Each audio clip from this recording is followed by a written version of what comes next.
right, well, we're on. We're on, oh, yes. Okay. Mike, thank you. I'd like to call the October 22nd work session to order. Everyone please rise for the pledge of allegiance. Pledge allegiance To the flag of the United States of America and to the republic for which it stands, one nation, under God, indivisible, with liberty and justice for all. Thank you everyone for coming tonight. See, I don't have a supervisor's report tonight. Paula, do we have any correspondence? No. All right, so I'm going to move on to public comment. I just want to say that we have department head updates tonight, and we're not doing a question and answer with our department heads from the public. They're going to strictly be reporting to the board. So if you have any questions that maybe they can answer, I suggest asking those questions during public comment. We'll take note of it, and we'll see if we can ask those questions for you when they give their department head updates. Is anyone signed up to speak tonight? Alan Frischman. Alan, please rise. Okay, Step up. step up. One thing, it's amazing the technology that we have today in the office, because believe it or not, when I was still working back then, if somebody needed a CO, we had to look it up in the books by hand, so it's a big improvement. I appreciate that, but we won't go into the history. I'm just gonna say that being a code enforcement officer is an extremely high-pressure, difficult job. Let me go back for a minute. Did everybody get the letter that I had given out to the board members last week? Good. I just want to know if you got it. That's important. It was emailed to As long as you read it. It was I don't know. very private letter. I didn't want that to be discussed publicly. Basically, what I'm going to say is that I've known Greg now for 14 years. Actually, I knew him before that, working in the private sector. I never had problems with him. As he was the building inspector, anytime I had questions, he helped me out. He was very professional, never had any issues. I'm still not sure if he's working for the town or not. No offense, Mike, I have no idea what's going on. I'd like to know if it's possible, because I feel that he still is a very good employee of the town. I don't know what went down, I don't know what's going down. I know a lot of this stuff is private, but I also know that last week, there was about 20 people that wanted to talk to the board, and then the public hearing was cut off and they were a little bit late, not much. And I find that a little disappointing that they couldn't have the courtesy to speak, only because I'm sure if the developer was coming in here and there was a public hearing and he had to talk and he got held up in traffic, I'm sure you would. Public hearing closed, we can't talk to you. So I think that's the facts. I heard that, I'm a little annoyed. I mean, if they came at 6:30, that's one thing. But could have given them, you could have given them the common courtesy to voice their opinion. I have nothing else to add right now. I don't know if you can answer that question, but I'll ask it again. Is he still the code enforcement officer in the town of Fallsburg? I got the answer. Okay. Thank you. Thank you. Do you have anyone else signed up? No, I do not. Would anyone like to make public comments tonight from the public? Give everyone an opportunity? No? Anyone online?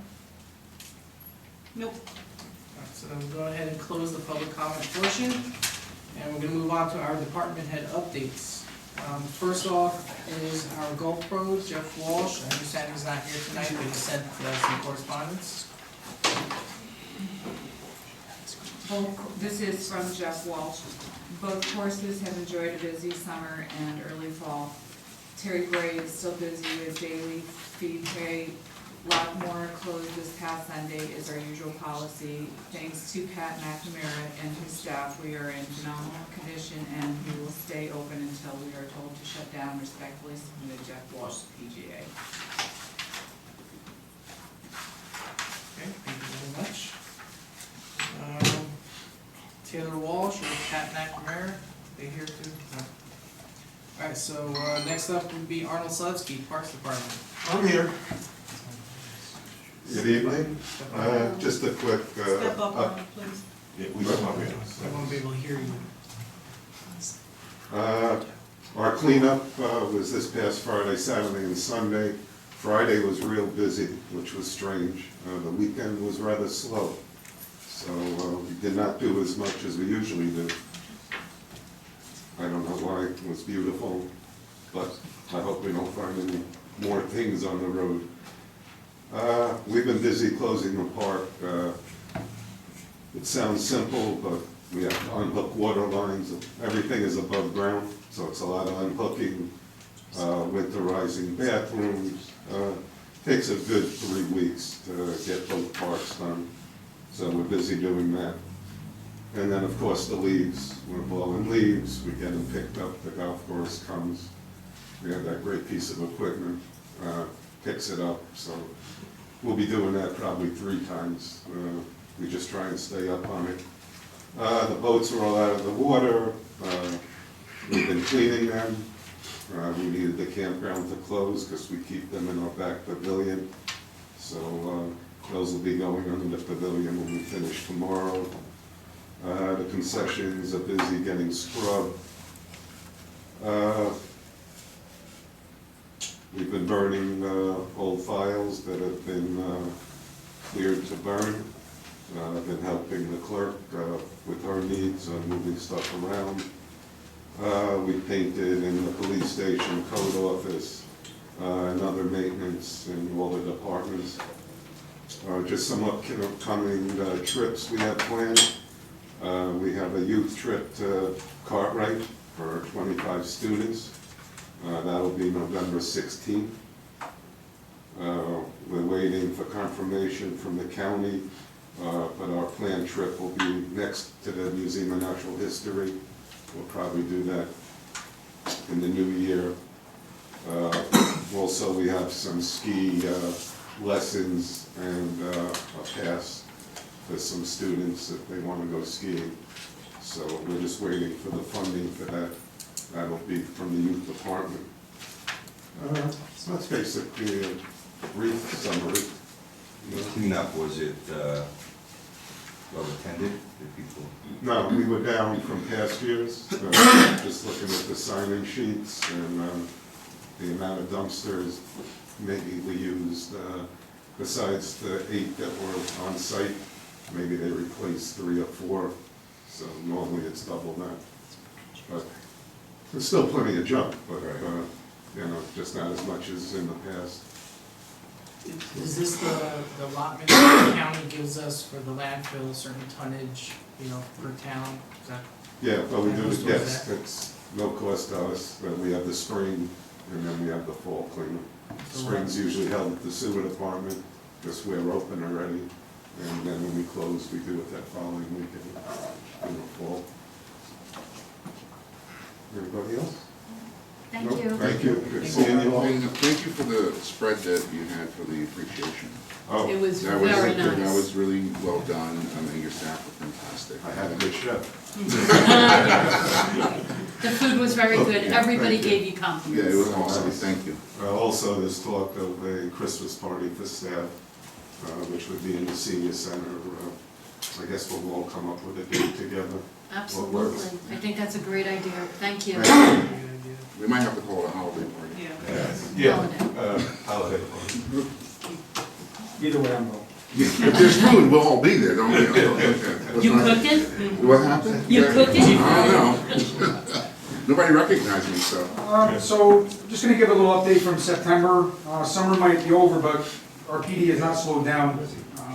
The total calls for service for September were 1,054. We yielded 36 cases and another 28 body arrests out of that.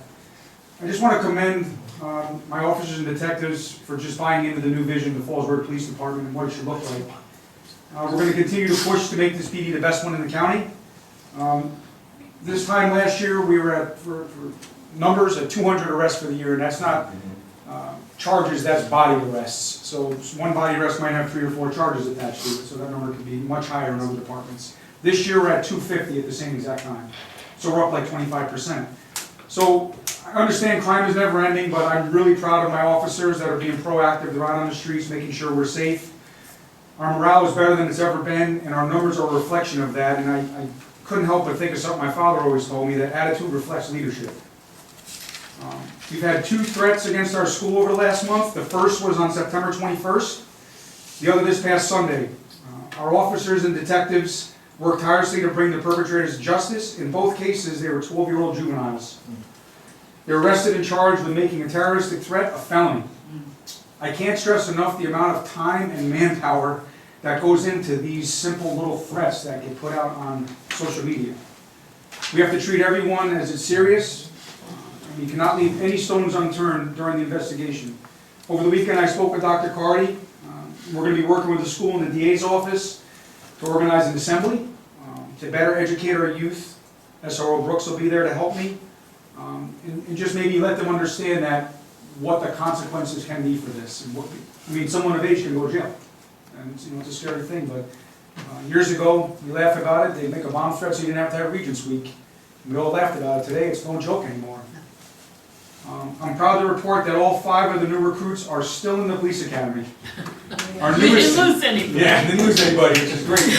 Our newest female officer, Lauren Edwards, was wearing the Hard Charger shirt last week.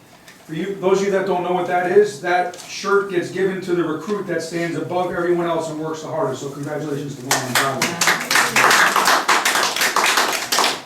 of you. Since they're in the academy, we're still operating on a skeleton crew on patrol. Once I lost my 2 SROs back to the school, we dropped down to 10 patrolmen. To put that into perspective, we need a minimum of 12 just to run patrol without anyone taking a day off. So once the recruits graduate, this conversation will be over about that issue. But I want to thank the guys again. They're stepping up and working these overtime shifts. Yes, they're making money, but they're missing a lot of family time, so I want to thank them for that. One case, just so the board knows, Officer Ewing was on patrol last week, and he was up at the old Grandview property just doing his patrol. And he spotted a truck that was loaded to the hill with scrap metal. When he got out of the vehicle, 3 subjects fled into the building and into the woods. State Police, Sheriff's Department, Officer Brooks grabbed our brand new drone, put it up in the air, and flushed the people out and made an arrest without incident. So that was awesome. So what a great tool that is, and thank you for that, Phil. On an ending note, you guys, I don't know if anybody saw on Facebook, but with the religious holidays, I spoke to some of the religious leaders. We increased our patrols of the houses of worship and schools throughout this month for the holidays, and other than that, things are going in a great direction. Our department is moving forward. Thank you. Thank you. Last but not least, our code enforcement officer, Mike Pinella. Good evening, everybody. So I have a report from September and a report to date. September, we issued 84 building permits. 30 of them went to certificate of occupancies, 20 of them went to the certificate of compliance, leaving us with 2 active open permits for the month of September. We scheduled and completed 249 inspections in September. We issued 59 violations, 3 of them which have been gained compliance and closed out to date. So far for the month of October, we still have 34 active building permits. We issued 10 more building permits, 5 certificate of occupancies, and 5 certificate of compliance. We scheduled and completed 178 inspections to date for the month of October.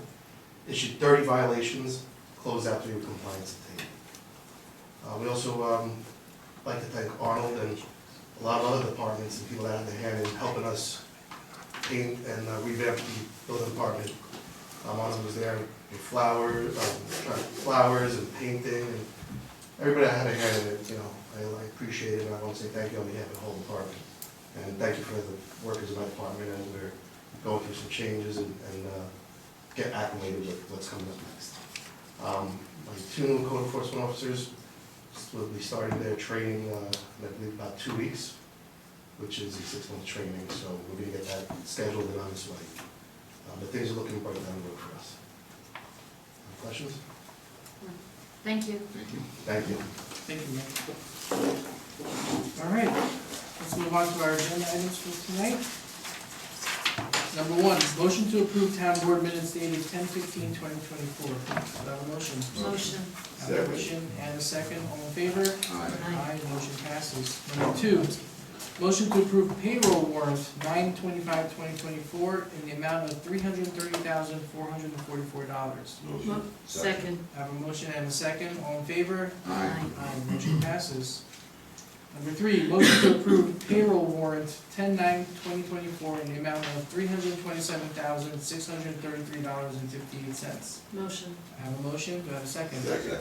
I have a second, all in favor? Aye. Aye, the motion passes. Now we'll move on to our discussion items. I just want to announce our trunk or treat is Friday night at the Woodburn Firehouse, and some of our council people will be there. So come on out and see What us. time? 5 to 7, 5 o'clock to 5 to 7, 7? 5 to 7. Trunk or treat this Friday night from 5 to 7 p.m. at the Woodburn Firehouse. Fire parking lot. It's In the parking lot outside the Woodburn Firehouse. Okay, so now let's move on to our discussion items.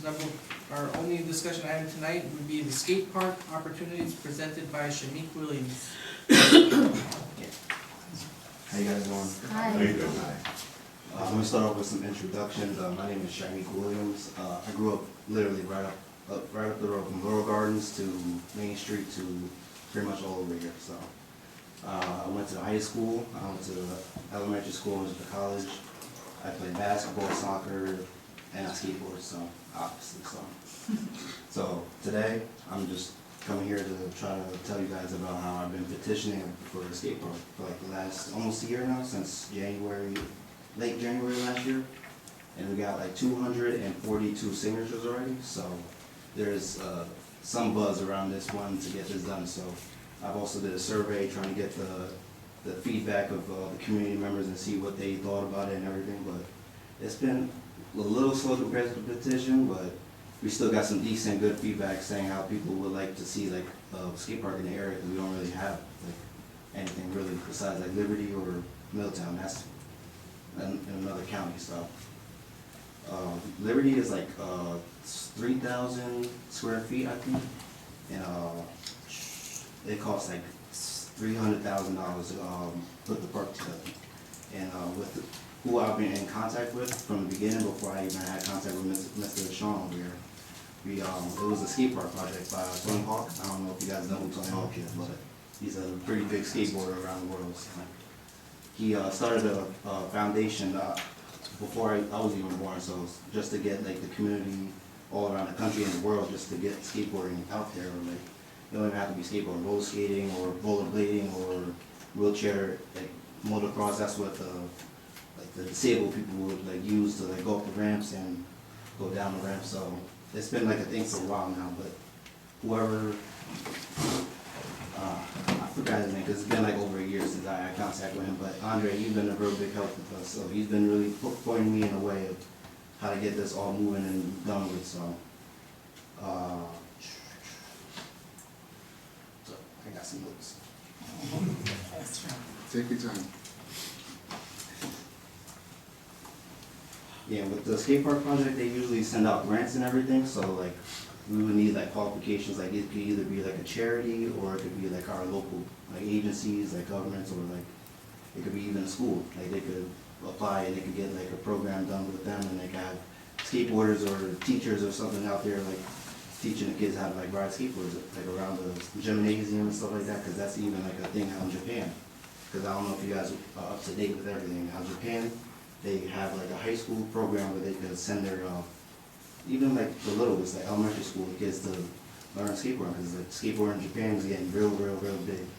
Like the top 5 skateboarders in the world, female and male, they're all like Japanese and Asian descent, so they all take it like really serious around it. So, and I know you guys know California is like the mecca of skateboarding, so I've been up to California just to see a couple of the skate parks they have out there. So, but what they do is they usually go through the Tony Hawk project, so, and they could do like how do I say, like abandoned like basketball courts or like tennis courts. They'll repurpose it instead of like spending the money to pour the concrete and doing it. They just repurpose it to like put ramps there, or just their own obstacles that they would have for companies to come out and put it there, or like mini ramps, or just different stuff like that, so. And I know like people worry about the money situation, so like we know like grants and charities and fundraisers and all that stuff, that's like a big thing. Like we do like the Scholastic Book Fairs for the elementary school, we do the Krispy Kreme donuts for the high school and everything, so it's like, I know like, for me personally, I do like graphic design and stuff, so I make like designs for t-shirts, or I make, like on Facebook, I do like the Fallsburg Skate Central page, I run it. So I make all like posters and everything, and all the different videos and everything, just to get the buzz like hype, and people like don't really like skateboard around here, so it was like nice to like put it in their face and be like, this is what can be done with the skateboard, or a roller skater, or roller skating, or BMX, or whatever the case may be. So mainly, my main point is that we don't really have adequate facility like for skateboarders or anybody like around here for like if you just want to roll around in a rec, we don't have a skate rink.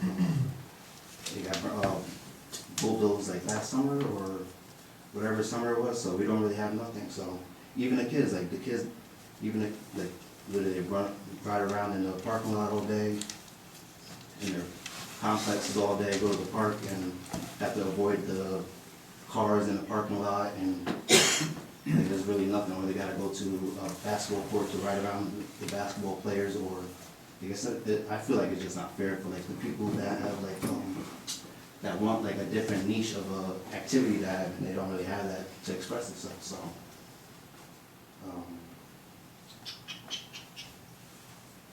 yeah, cost of skate parks are usually like $200,000 to $500,000 really, and that's just for like just the concrete pouring, because like they're usually 10,000 to 3,000 square feet usually for like neighborhood like Liberty Skate Park is like a neighborhood skate park, or Middletown's like a neighborhood skate park. A regional, like a bigger one, they have one in Texas. It's the biggest one in the world.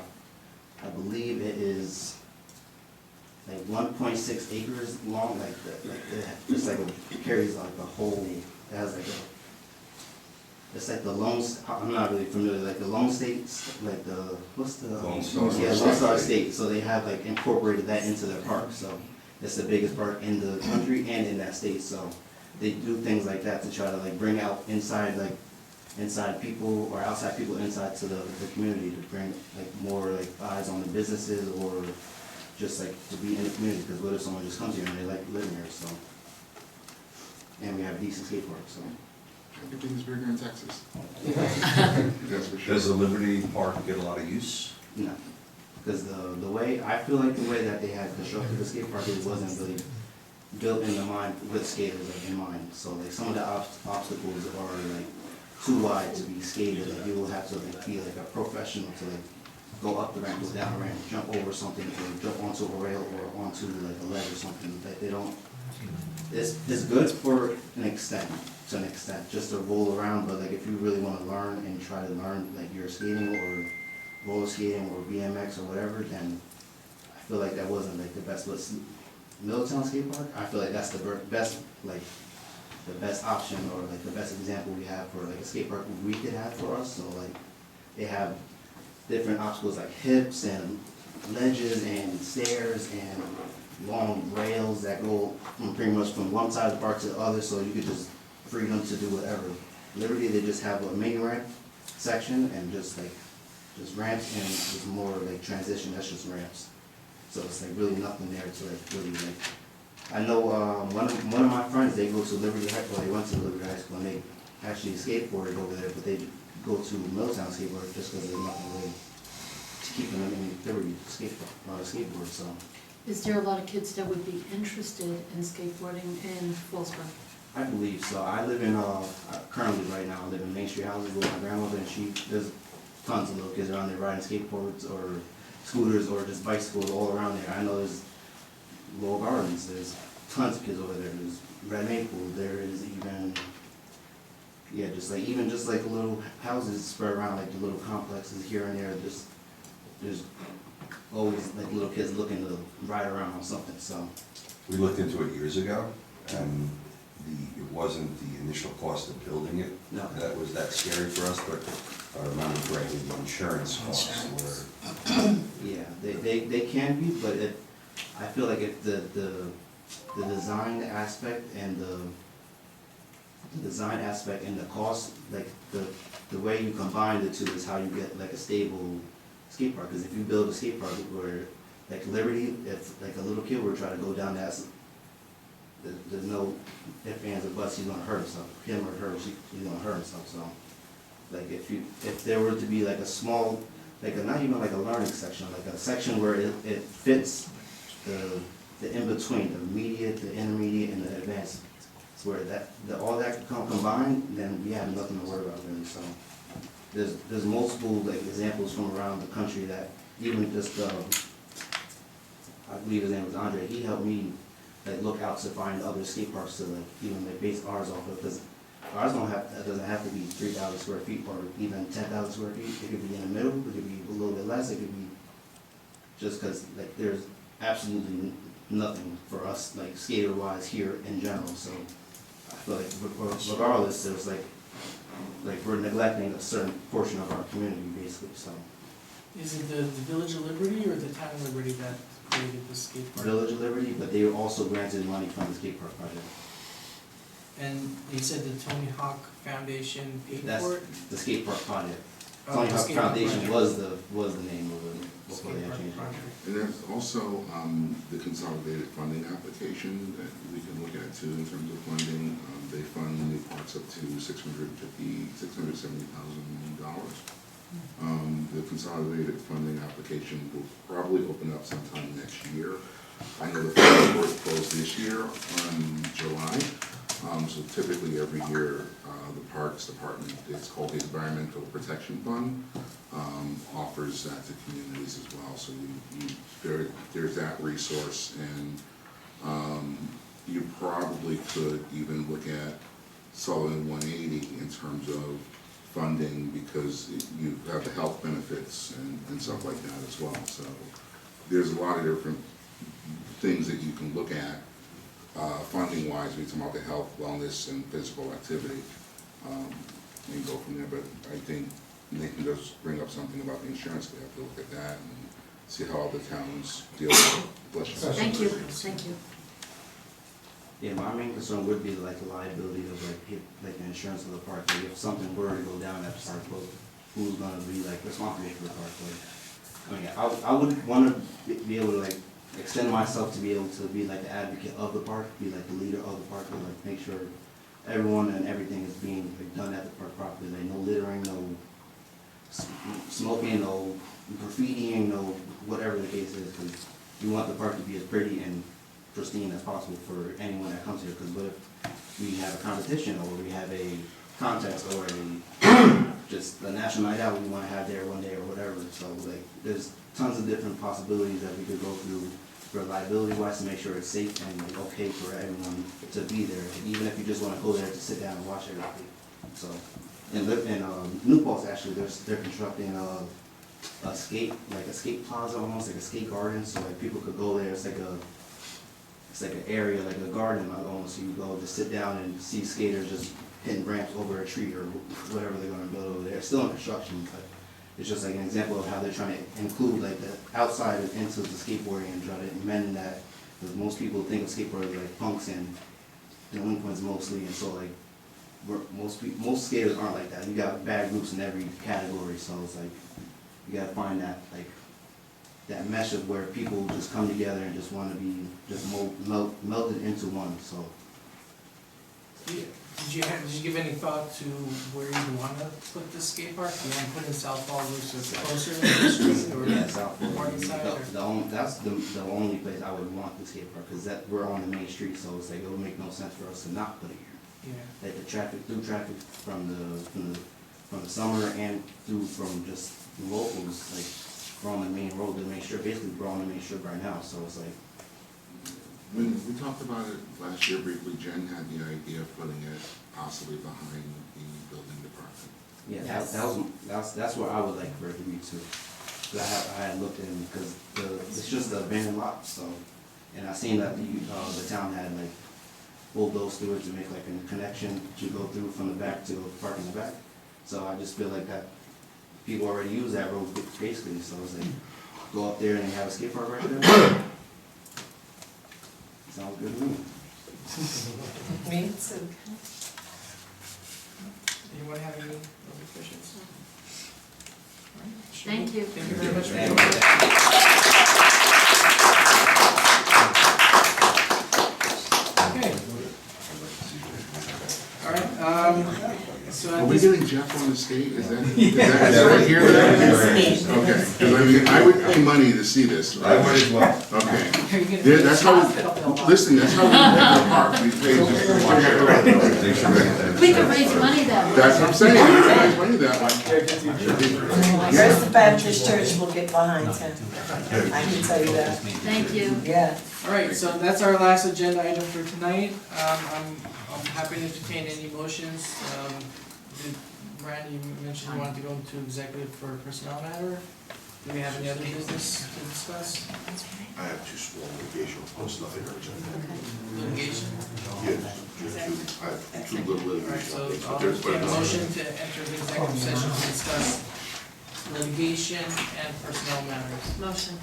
Second. Motion Yeah. and a second, all in favor? Aye. All right, we don't anticipate any further business after our executive session. I'd like to thank everyone for coming out tonight, and we are adjourned. You did. Well, I found it before, but I didn't wanna. 36 minutes. Oh, no problem. I know you were nervous because you did great. It's okay. I just gotta go get it. I'll get in there. I gotta go get the Good night. Mr. Williams, thank you for coming out. Yeah, let me know.